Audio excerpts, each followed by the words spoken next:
Et puis,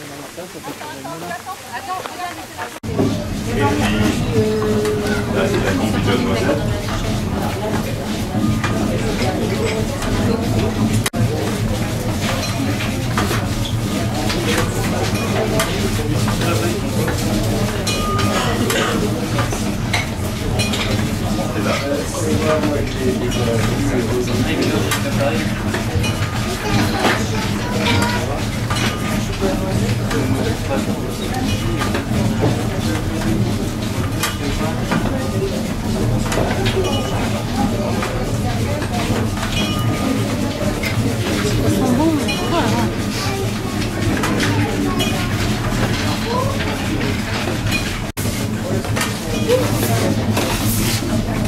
C'est là.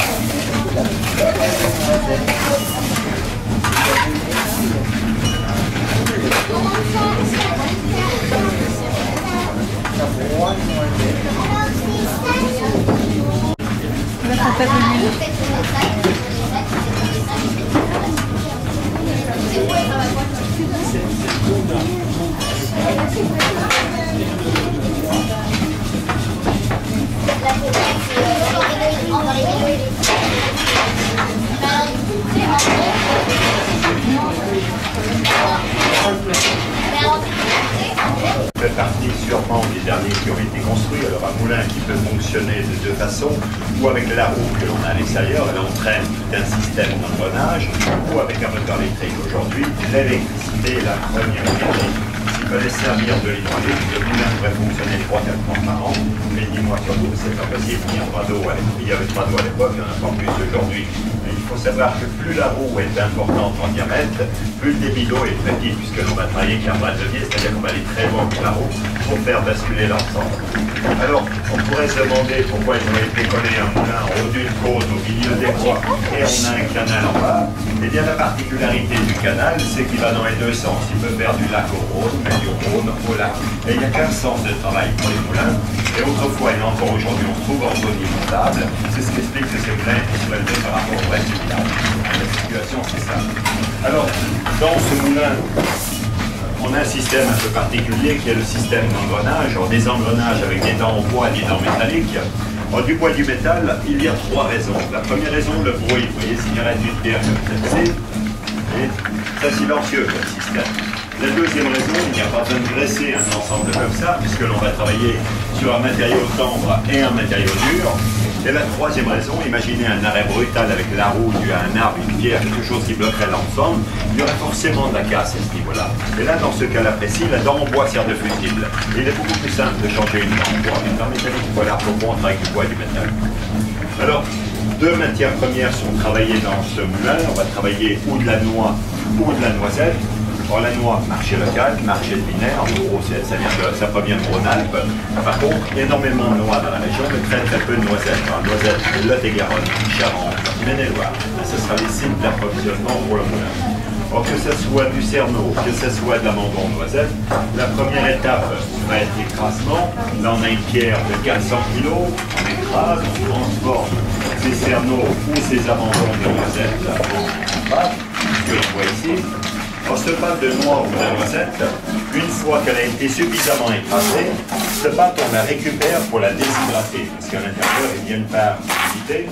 Et la seule façon que j'ai, moi, d'enlever l'humidité de cette pâte, va être par évaporation. Alors, pour ça, on va se servir d'un four à bois qui est ici, qui lui est surmonté d'une poêle, d'un agitateur, on va basculer la pâte à l'intérieur. Et là, cette pâte, on va la sécher à une température qui va être égale ou inférieure à 60 degrés. Quand on va parler d'huile vierge de première pression à froid, ça veut tout simplement dire passer froid en respectant la température. Une fois que cette pâte a été déshydratée, la pâte va être placée dans la presse, c'est ce que j'ai effectué là, il y a quelques minutes. Et là, on va serrer à 300 tonnes de pâte. C'est ce que l'on va faire maintenant. On va récupérer ça. Et on va remettre la presse. Donc là, ma pâte est placée dans la presse. On va être plus qu'à serrer ces poils. Et on va en extraire en plus.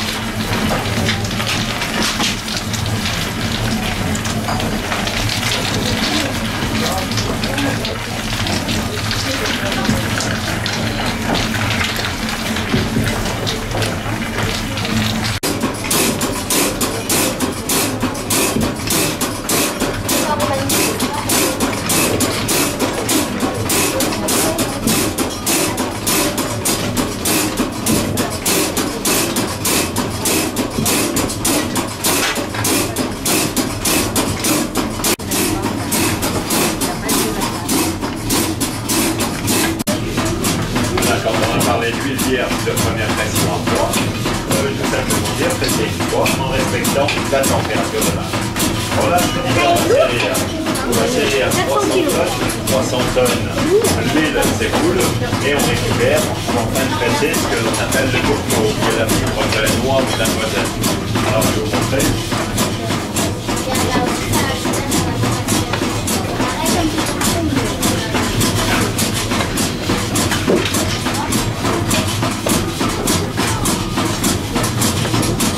La noisette pressée à 300 tonnes. Quand ça ressort de presse, c'est sort comme ça, sans évaporer.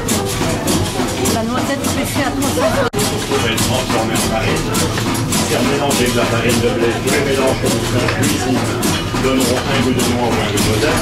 Ce qui n'est pas transformé en farine et qui est au goût de sol, c'est le lait d'un combustible. 2 kg de cerneau donne 1 litre d'huile, et en noisette, 3 kg d'amande en noisette donneront 1 litre d'huile. Ça, selon les rendements. Et la noisette, vous pouvez le